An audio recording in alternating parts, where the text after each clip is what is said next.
Confissões. Santo Agostinho. De Magistro, do Mestre. Capítulo 3. Adiodato. É bem estranho que não saibas, ou melhor, que simules não saber, que não é possível obter de mim uma resposta satisfatória ao teu desejo, pelo fato de estarmos conversando, simplesmente não podemos responder senão com palavras. Todavia, indagas de mim coisas que de modo nenhum podem ser consideradas palavras, e, no entanto, também sobre essas tu me interrogas com palavras. Começa tu a interrogar-me sem palavras, para que depois eu te possa responder à altura. Agostinho. Admito que tens razão, contudo, se te perguntasse o significado dessas 3 sílabas, pares parede, creio que poderias apontar-me com o dedo, para que eu visse a coisa em si, de que esta palavra de 3 sílabas é o sinal, demonstrando-a e indicando-a tu mesmo, sem necessitar de palavra alguma. Adiodato. Certamente que se pode fazê-lo, mas só com aqueles nomes que significam corpos e desde que tais corpos estejam presentes. Agostinho. Mas a cor, talvez, podemos chamar corpo, ou, antes, uma qualidade do corpo. Adiodato. Uma qualidade. Agostinho. Com que então, também a cor se pode apontar com o dedo? Ou ainda, acrescentas aos corpos suas qualidades, de modo que elas também possam ser demonstradas sem palavras, desde que presentes? Adiodato. Eu, ao falar dos corpos, quis significar tudo o que é corpóreo, isto é, tudo o que nos corpos se percebe. Agostinho. Considera, porém, se mesmo nisso não terás de abrir alguma exceção. Adiodato.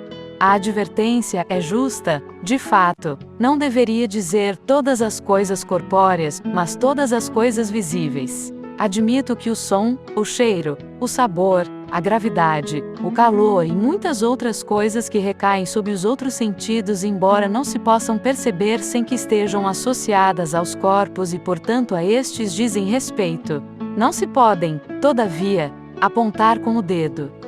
Agostinho. Diga-me, nunca viste alguém conversar com os surdos por gestos, e os próprios surdos entre si também por gestos, perguntam, respondem, ensinam ou indicam tudo o que querem, ou quase tudo? Se é assim, então podemos indicar sem palavras não as coisas visíveis, mas também os sons, os sabores e as outras coisas semelhantes. Também os histriões, nos teatros, expõem sem palavras e interpretam peças inteiras, na maioria das vezes através de mímica. Adiodato. Nada tenho a opor-te, a não ser aqueles de, não só eu, mas nem mesmo o melhor dos histriões poderia demonstrar-te sem palavras o que significa. Agostinho. Talvez isto seja verdade, mas vamos supor que ele possa, não duvidas certamente, como creio, que qualquer que seja o gestual que adote para tentar demonstrar a coisa que é significada por esta palavra, não será a coisa em si mesma, porém em seu sinal. Por isso, ele também terá indicado, se não uma palavra com outra palavra, pelo menos um sinal com outro sinal, assim, este monossílabo, es, e aquele seu gesto significarão a mesma coisa que eu pedi que me demonstrasse sem sinais. Adiodato. Mas, rogo-te, como é possível o que tu estás pedindo? Agostinho. Do mesmo modo que o foi para a parede. Adiodato. Mas também esta, pelo desenvolvimento do nosso raciocínio, não pode ser indicada sem sinal, pois o ato de apontar o dedo certamente não é a parede em si, mas apenas um dos possíveis sinais por meio de que a parede pode ser observada. Não vejo, portanto, nada que possa ser indicado sem sinais. Agostinho. Se porém, te perguntasse o que é caminhar, e tu te levantasses e fizesses aquela ação, não usarias da própria coisa para ensinar-me, em vez de usar palavras, ou outros sinais. Adiodato. Admito que assim é, e tenho pejo de não ter observado coisa tão evidente, que me traz à memória milhares de coisas indicativas por si mesmas, e não pelos sinais com que as mostramos, como sejam, comer, beber, estar sentado, ficar de pé, gritar, e inúmeras coisas. Agostinho.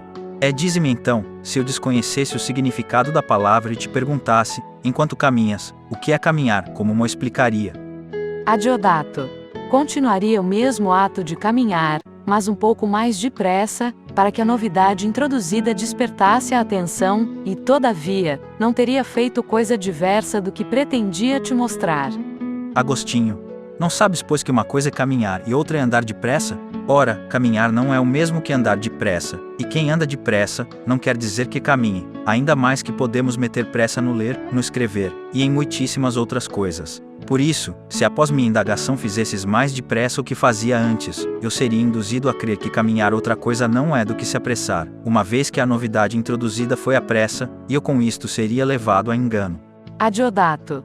Confesso que não é possível prescindir de sinais, se formos inquiridos no curso da ação, pois, se nada for acrescentado à ação que estamos realizando, nosso interlocutor poderá supor que não queremos responder-lhe e, ignorando, continuamos a nossa ação.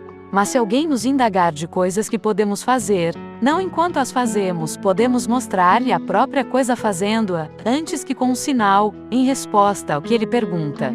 A não ser que ele me pergunte, enquanto falo, o que é falar, porque qualquer coisa que lhe disser para explicar-lhe isso, sempre o farei falando, e falarei para ensiná-lo até que lhe fique perfeitamente claro o que desejava saber, sem afastar-me da própria coisa que desejava demonstrar, nem procurar sinais com que demonstrá-la.